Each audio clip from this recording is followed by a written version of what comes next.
வணக்கம். 1905ஆம் ஆண்டு செப்டம்பர் 12ஆம் நாளன்று காஞ்சிபுரத்தில் பிறந்தவர் மீனாட்சி. இவர் இளமை பருவத்திலிருந்தே வரலாற்று பாடத்தில் ஆர்வம் கொண்டவராக விளங்கினார். இவர் கல்வி கற்க முனைந்தபோது இவருக்கு பல எதிர்ப்புகளும் ஏச்சுகளும் பரிசுகளாக கிடைத்தன. அவற்றையெல்லாம் புறந்தள்ளி மதராஸ் கிறித்தவ கல்லூரியில் முதுகலை வரலாறு படித்தார். துறையில் எந்த பெண்ணும் இதற்கு முன் படித்திராத நிலையில் முதுகலை வரலாறு படிக்க மீனாட்சி அவர்களை கிறித்தவ கல்லூரி இடம் தந்து வரலாற்றில் முத்திரை பதித்துக் கொண்டது. கிறித்தவ கல்லூரியில் எட்வர்ட் கோர்லி என்ற அறிஞர் மீனாட்சிக்கு வரலாற்று பாடங்களை கற்றுக் கொடுத்தார்.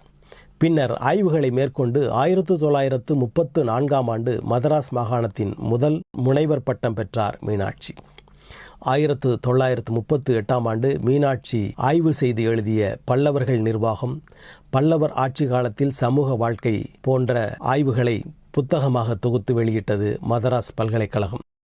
திராவிட கட்டிடக்கலை குறித்து அதிக அளவில் எழுதியும் பேசியும் வந்த பிரெஞ்சு தொல்பொருள் ஆய்வாளர் ஜோவோ துபேரலுக்கு காஞ்சி கைலாசநாதர் கோயில் தோற்றம் குறித்து தகவல்களை கொடுத்தார். முன்பிருந்த மதராஸ் மாகாணத்தின் முதல் பெண் முனைவராகவும் வரலாற்று பாடத்தில் முதுகலை பட்டம் பெற்ற முதல் பெண் என்ற அளவிற்கு உயர்வும் புகழும் பெற்ற கடம்பி மீனாட்சி அவர்களுக்கு சிறப்பான பங்களிப்பை தந்து உதவியது கிறித்தவ கல்வி நிறுவனங்கள் என்பது கிறித்தவ சமயம் பாகுபாடு பாராது அனைவரையும் சமமாக நடத்தியதுதான் என்பது தெளிவாக விளங்கும். நன்றி, வணக்கம்.